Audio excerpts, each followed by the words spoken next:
Hello, my name is Hedi Argent, and this is my story. On my 8th birthday, 9 months before the Anschluss, I was given this very, very large doll. The doll came with a little suitcase full of clothes, and all the clothes were like my clothes, exactly the same.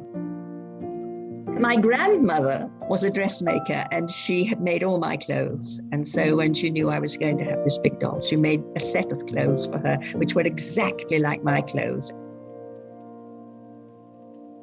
I was the only Jewish child in the class in school, and other children didn't play with me. I knew that was because I was Jewish. The doll was my playmate for a lot of the time, and I dressed her and I undressed her. She wasn't my baby. I never wanted a baby or a baby sister or a sibling. She was my friend. I loved her because she had such kind brown eyes, deep brown. I can see them to this day. And she just looked so kind. She came with not only with a suitcase with her clothes, but she came with another little kind of bag that had a baby doll in it that was her doll, but was an absolute replica of her. I wasn't allowed to bring my big doll, of course. We could only take one small suitcase each, and the things that had to go in it were necessities. No valuables could be taken. But I was allowed to take one toy and one book, and I couldn't take this big doll. There was just no way. So I brought her little doll, Little Susi.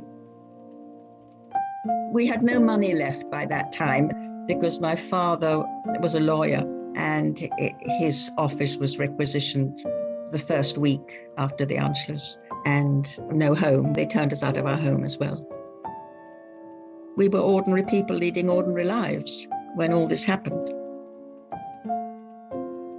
Being an only child, I was very privy to adult conversation from a very early age. I knew exactly what anti-Semitism meant, and I knew it meant people didn't like me because I was a Jew, and it was as simple as that. At the time of the Anschluss, I knew exactly what was happening because it had been talked about so much. The fear of what was going to happen was so much part of our everyday life. And when it happened, it just seemed that was it. And I was terrified all the time. It took us 1.5 years to get any kind of visas to get out. And there were 3 trains. We had to change twice. And each time we had to get out. And they took me away from my parents. They searched me on my own. And I remember them saying to me, "Have your parents hidden anything inside you?" And I said, "What?" I didn't even know what they meant. It was very unpleasant. We were always terrified. My mother and I were always terrified. And the train coming out was the last straw. It was all Jews in the train. It was an immigrant train. It was, full of immigrants.